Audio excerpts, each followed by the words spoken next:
Setiap peristiwa dalam hidup adalah menentukan keputusan. Dan setiap keputusan yang diambil akan berdampak baik dan buruk bagi manusia. Dan dampak itu akan dirasakan untuk selamanya. Keputusan yang diambil saat ini bisa menghadirkan kebahagiaan atau kesedihan di masa depan. Bukan hanya untuk satu orang, tapi untuk sebuah keluarga dan masa depan generasi setelah itu. Saat seseorang berhadapan dengan sebuah dilema, hati pun jadi terganggu, lalu dipenuhi dengan kebimbangan. Saat untuk membuat keputusan pun menjadi sebuah pertempuran, dan hati pun jadi medan tempur. Kita banyak mengambil keputusan bukan untuk mencari sebuah solusi, tetapi untuk menenangkan hati seseorang. Tetapi, adakah yang bisa makan sambil berlari? Tidak. Lalu bisakah sebuah hati dalam keadaan yang kacau mengambil keputusan yang benar? Pada kenyataannya, saat seseorang mengambil keputusan dengan pikiran yang tenang, dia pasti akan punya masa depan yang bahagia. Tetapi, saat seseorang mengambil keputusan untuk menenangkan hatinya sendiri, itu akan memberi dia beragam penderitaan dan kesedihan di masa depannya. Pikirkanlah hal itu.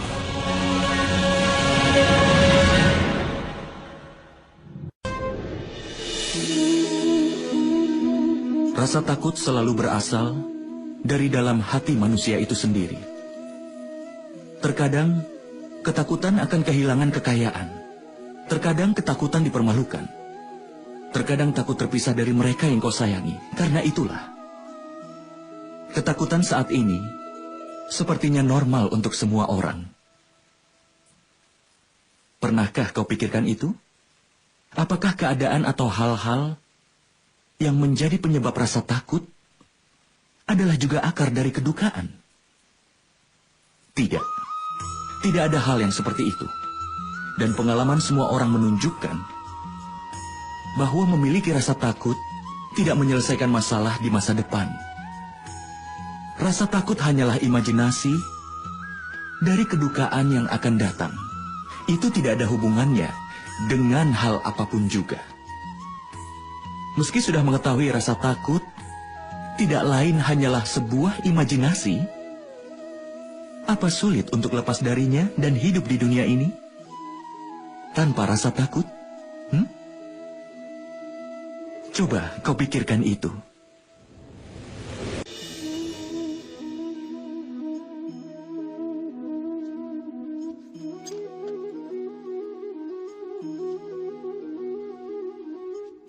Nama lain dari masa depan itu sendiri adalah perjuangan.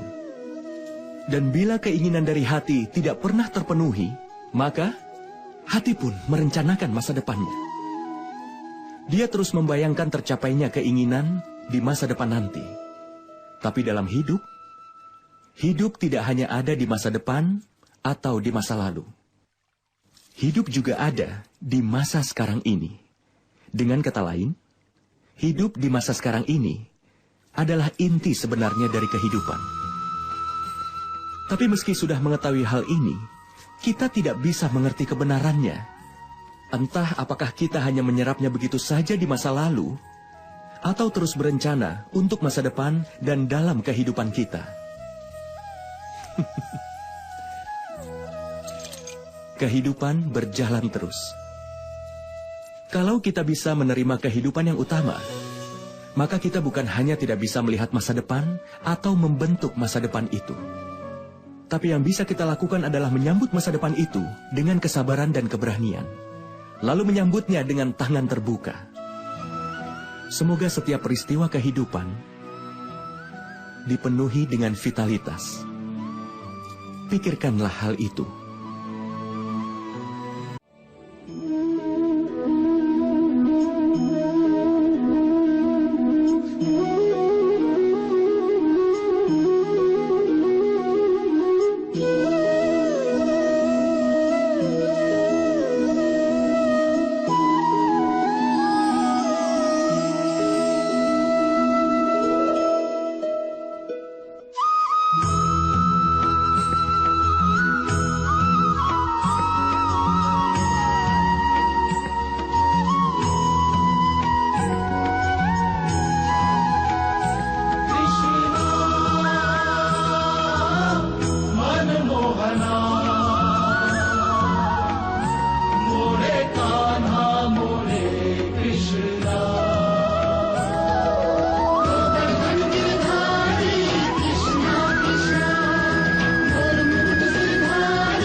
Hasrat, harapan, keinginan, ambisi adalah kekuatan penggerak dari seluruh manusia. Benar kan? Kalau seseorang menanyakan identitasmu, lalu kemudian, seperti apakah jawabanmu? Pikirkanlah itu.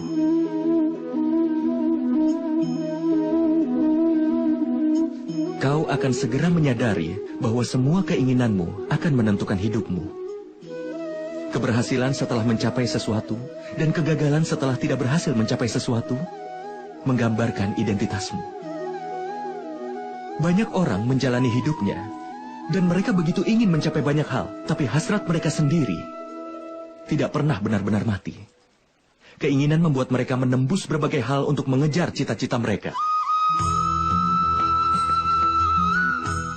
Tapi di dalam kandungan semua keinginan itu, terdapatlah cahaya pengetahuan. Bagaimana bisa? Saat ada keinginan kita yang tidak terpenuhi, dan hancur dari tempat yang sama, cahaya pengetahuan pun masuk ke dalam hati manusia. Tidak. Ini bukanlah kisah tentang pergulatan keinginan. Ini juga bukan kisah dari betapa mengerikannya kelahiran dari setiap ambisi. Ini adalah kisah mengenai pengetahuan yang bangkit dari dalam keinginan. Aku, Basudewa Krishna, mengundang kalian semua untuk bergabung dalam perjalanan ini yang akan mengajarkan padamu arti dari kehidupan. Ini akan mengajarimu tugas sebagai seorang manusia. Ini akan mengajarimu cara untuk bangkit dan bersinar dari kehancuran. Nama perjalanan ini adalah Mahabharata.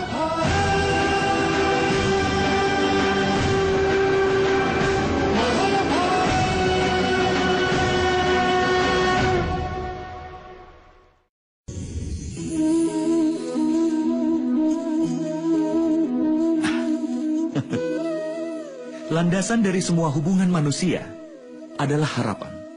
Seorang suami yang bisa mengisi kehidupan dengan keceriaan dan kemakmuran. Seorang istri yang selalu setia dan berdedikasi. Dan kemudian ada anak yang harus selalu patuh dan juga menurut. Manusia. Satu individu biasanya mencintai pasangan yang sesuai dengan harapannya. Tapi harapan sudah ditakdirkan untuk dilanggar. Kenapa? Karena harapan biasanya berasal dari pikiran manusia. Tidak ada lagi manusia-manusia yang belajar dari harapan-harapan itu. Selain dari semua harapan-harapan yang harus mereka penuhi, tapi tidak satupun orang bisa memenuhi harapan orang lain. Dan itulah yang menjadi akar dari sebuah konflik. Semua hubungan pun berubah menjadi sebuah konflik. Kalau manusia berhenti membangun hubungan mereka berdasarkan harapan, dan mereka mau menerima hubungan dengan apa adanya, bukankah hidup ini akan lebih damai dan bahagia? Pikirkanlah hal itu.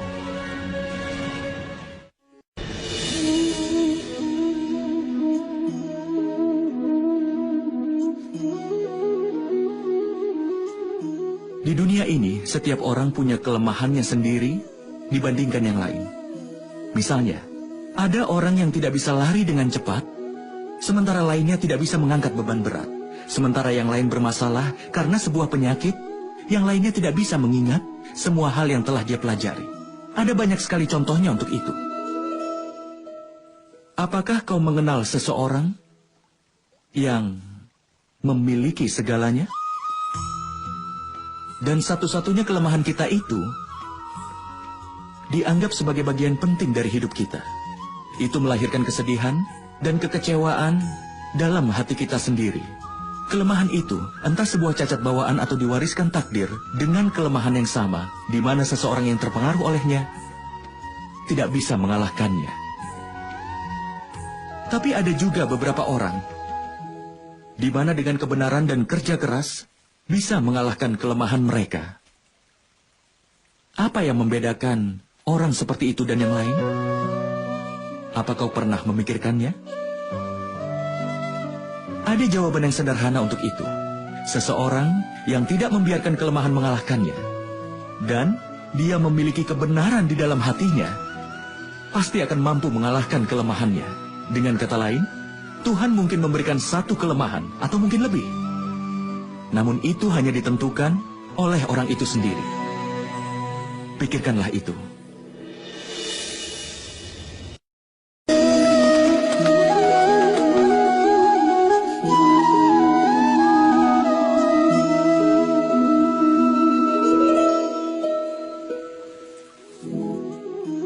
Saat membuat keputusan, kita selalu mengharapkan saran, nasihat, bantuan, dan konsultasi dari yang lain sebagai landasan. Dan landasan bagi masa depan kita sendiri bergantung pada keputusan yang kita buat saat ini. Jadi, apakah masa depan kita adalah hasil dari saran orang lain, ataukah nasihat dari orang lain di luar kita? Apakah seluruh hidup kita ini adalah hasil dari kecerdasan orang lain? Pernahkah kita pikirkan hal itu? Pengalaman kita mengajarkan pada kita bahwa orang yang berbeda akan memberikan nasihat yang berbeda. Seorang yang taat di kuil akan percaya pada amal. Tapi seorang pencuri, misalkan saja diberi kesempatan, dia akan mencuri perhiasan apapun. Hati yang taat akan menyerap nasihat yang benar, dan hati yang rusak akan menyerap nasihat yang tidak benar. Menerima nasihat yang benar akan meningkatkan kebahagiaan manusia. Tapi untuk menerima nasihat seperti itu mungkin hanya bisa dilakukan oleh orang yang taat. Dengan kata lain, sebelum menerima saran atau nasihat dari seseorang, menyiapkan hati dengan kebenaran. Bukankah itu yang penting? Pikirkanlah itu.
Hasrat, harapan, keinginan, ambisi adalah kekuatan penggerak dari seluruh manusia. Benar kan? Kalau seseorang menanyakan identitasmu, lalu kemudian, seperti apakah jawabanmu? Pikirkanlah itu.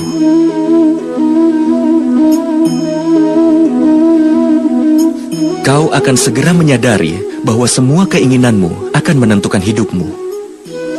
Keberhasilan setelah mencapai sesuatu dan kegagalan setelah tidak berhasil mencapai sesuatu menggambarkan identitasmu. Banyak orang menjalani hidupnya dan mereka begitu ingin mencapai banyak hal, tapi hasrat mereka sendiri tidak pernah benar-benar mati. Keinginan membuat mereka menembus berbagai hal untuk mengejar cita-cita mereka. Tapi di dalam kandungan itu terperlu bisa ada keinginan tapi ada pasal atau masuk ke atas. Ibu kisah datang keinginan. Ini juga bukan kisah dari betapa mengerikannya kelahiran dari setiap ambisi.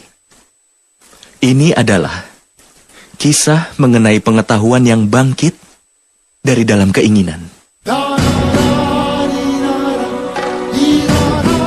Aku, Basudewa Krishna, mengundang kalian semua untuk bergabung dalam perjalanan ini yang akan mengajarkan padamu arti dari kehidupan. Ini akan mengajarimu tugas sebagai seorang manusia. Ini akan mengajarimu cara untuk bangkit dan bersinar dari kehancuran. Nama perjalanan ini adalah Mahabharata.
Hasrat, harapan, keinginan, ambisi adalah kekuatan penggerak dari seluruh manusia. Benar kan? Kalau seseorang menanyakan identitasmu, lalu kemudian, seperti apakah jawabanmu? Pikirkanlah itu.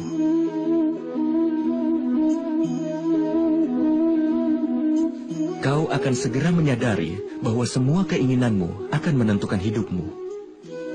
Keberhasilan setelah mencapai sesuatu dan kegagalan setelah tidak berhasil mencapai sesuatu menggambarkan identitasmu. Banyak orang menjalani hidupnya dan mereka begitu ingin mencapai banyak hal, tapi hasrat mereka sendiri tidak pernah benar-benar mati. Keinginan membuat mereka menembus berbagai hal untuk mengejar cita-cita mereka. Tapi di dalam kandungan semua keinginan itu, terdapatlah cahaya pengetahuan. Bagaimana bisa? Saat ada keinginan kita yang tidak terpenuhi, dan hancur dari tempat yang sama, cahaya pengetahuan pun masuk ke dalam hati manusia. Tidak. Ini bukanlah kisah tentang pergulatan keinginan. Ini juga bukan kisah dari betapa mengerikannya kelahiran dari setiap ambisi. Ini adalah kisah mengenai pengetahuan yang bangkit dari dalam keinginan. Aku, Basudewa Krishna, mengundang kalian semua untuk bergabung dalam perjalanan ini yang akan mengajarkan padamu arti dari kehidupan. Ini akan mengajarimu tugas sebagai seorang manusia. Ini akan mengajarimu cara untuk bangkit dan bersinar dari kehancuran. Nama perjalanan ini adalah Mahabharata.